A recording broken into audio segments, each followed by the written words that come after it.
Welcome to the Histories of Northamptonshire podcast series, and this episode number 95. Recorded on location, each episode tells the story of one of the many and varied objects which are the focus of the exhibition A History of Northamptonshire in 100 Objects. The exhibition runs at the Northampton Museum and Art Gallery between the 20th of September 2025 and February 2026. Selected by local individuals, heritage groups and the museum's own curators, each object tells a different story from the county's past. And so, to our guest for this episode. I'm Phil Moore. I'm a long-term music promoter, music journalist and DJ. My long-term interest in this record is, I'm a record collector, a fan of Northampton history, of interesting records. This 7-inch record represents all those things that I love. The object is a record. People can see it in the exhibition. What's on the record, though? Well, it's an A-side and B-side. It's almost the same song, in a way. But it's advertising Northampton as a place to come and bring corporations and money and investment and people to, as part of this New Towns project that happened in getting Northampton to be expanded from the traditional market town, which it had been for centuries, into this new thriving metropolis. 60 miles by road or rail is the love in my fairy tale. 60 miles to reach my gate, Northampton. It's a feeling I can't explain. I only know that it feels the same. I just can't wait to be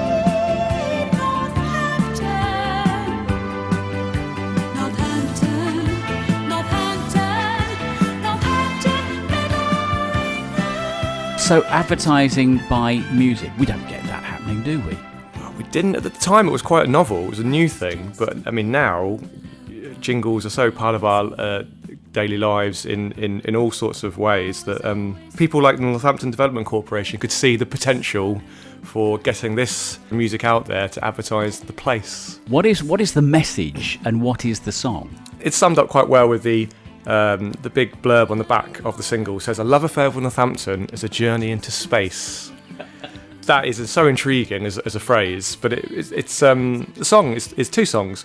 One talks about the energy in Northampton. It's called Energy in Northampton, and it's a sci-fi themed song, which is very prevalent at the time. This is 1980. This came out. You've got Star Wars, Jeff Wayne's War of the Worlds. So this fits into that sort of. As a piece of music, as a song. Yes. They've turned a story about aliens coming to Northampton for their energy reserves. I mean, it's such a surreal idea, but also just totally wonderful. The word you haven't used is cheese. It is cheesy as a piece novel. Of music. It's certainly novel. There's cheesy elements to it. I mean, it's got that bat out of hell piano sort of arrangements, very dramatic. But yes, there is an element of cheese to it. Energy Northampton is the name of the song, but everybody knows it through a different title name, 60 Miles by Road and Rail. Yeah. And that was the sort of core advertising message of the entire song. Yes, so they're saying you can move up to the East Midlands because this wonderful place exists. It's only 60 miles away. But they've done it in a song that talks about a lady going to visit her lover in Northampton. So the message I get from the song is, a London lady can't resist the Shoetown man. Oh, very well done. Very well. I love the way you get shoes into that. And of course, it was emblematic of Northampton Town. I remember this coming out as a nipper, and I also remember the campaign that Northampton Development Corporation were putting together, and this was one strand of that. This was one part of that. The idea was to grab as many people's attention as possible. Was it effective? Did it work? Well, it certainly worked in a sense that it was a promotional single, just meant to be played on the radio for various people. And John Peel at the BBC picked it up on it and started playing it on his show. And then EMI heard him playing it and said, well, he's playing it on the radio, let's release it as a commercial single. So it did actually get on the general radio play, and it was attempted to be a hit. Sadly, it failed, missed the charts by a mile. But of course now, if you miss the charts by a mile, you become a collector's item. We all doff our cap to the late, great John Peel as a result, because he launched all kinds of things one way and another. He loved the eclectic, and this is absolutely of that. He did. I mean, his influence was so significant in the 70s and the early 80s. And he has his local connection as well. He used to DJ, didn't he? Back in the 60s in the county. So he would have gone, I'm going to play this. And then I think people reacted really well to it and asked him to keep playing it. And then, the ball started rolling. This was just one hook. to get people to take some interest in Northampton and, by extension, Northamptonshire. It worked as well, didn't it? It absolutely did. The expansion at that time was significant, and there was a local TV spot done dedicated to this single. I've seen it. It's on YouTube now. You can watch it if you search for it. People were really taken by it, even if the public themselves, perhaps en masse, were not. It is one of those things, though, that every once in a while it comes back. It gives a whole new meaning to Northampton. It was a well-produced song. I mean, we could debate that until the cows come home, I suspect. But as a piece of production, it was done seriously. It was done professionally. It wasn't poking fun at Northampton. The idea was, come and make it your home. And thousands upon thousands of people did.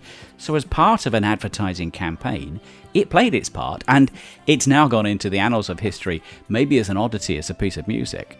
But it's also gone down into the annals of history, I guess, from an advertising perspective. Yes, I mean, it was a very serious project. They would have spent a lot of money putting this together with the serious intent of it having a wide impact, and I think it did. What about the artist? Linda Jardine, she was a session singer at the time. She was pretty unknown. She ended up singing on the Buggles hit Video Killed the Radio Star a year or so later.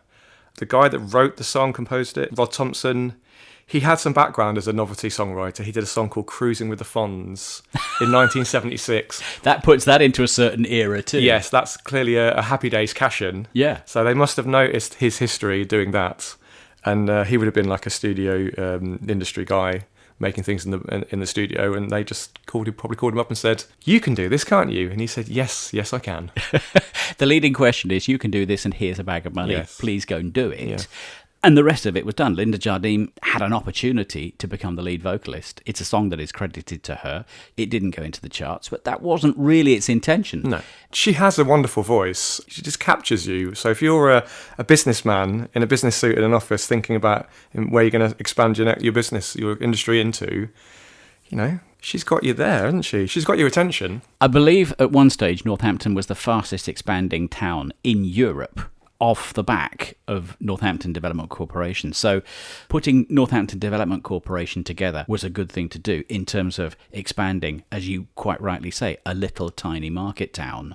And if you look at the developments that have gone on since, and the number of people who now live in the town, the diversification of the communities that live in the town, from the 1970s and into the early 80s, Northampton really put itself on the map through things like this. So Northampton was a go-ahead town in those days. I think it was. I think they really thought that it would become one of the new places that people would choose to move out of the southeast into as that sort of post-war clearing of London happened. And like you said, there has been significant changes in the town. I don't think when I talk to my parents, they don't really recognise the place anymore in terms of it's such a bustling place compared to what they saw in the 50s and 60s. You rightly say that we're now surrounded by music messaging and commerciality and so on.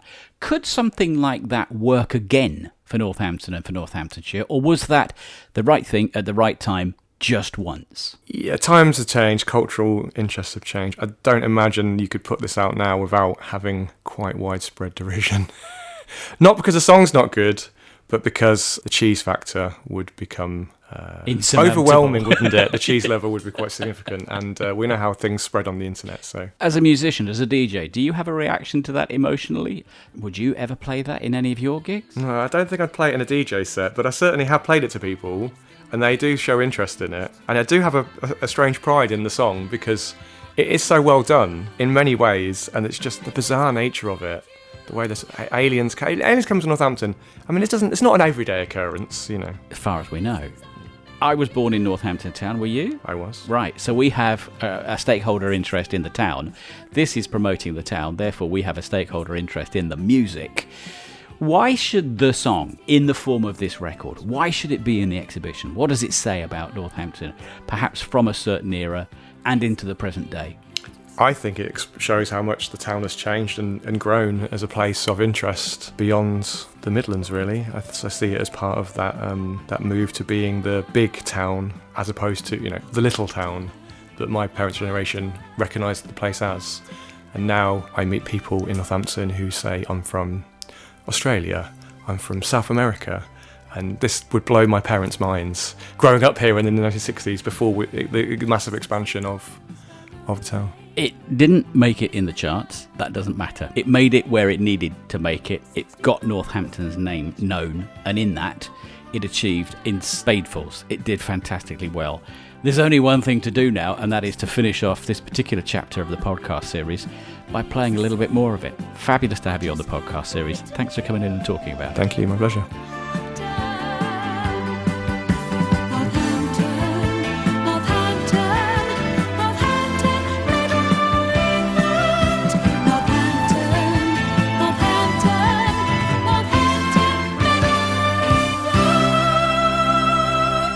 Energy Northampton, or 60 miles by road and rail, and that's Linda Jardine. My thanks to Phil Moore for coming in and talking about that particular song, just one of the 100 objects in the Histories of Northampton project.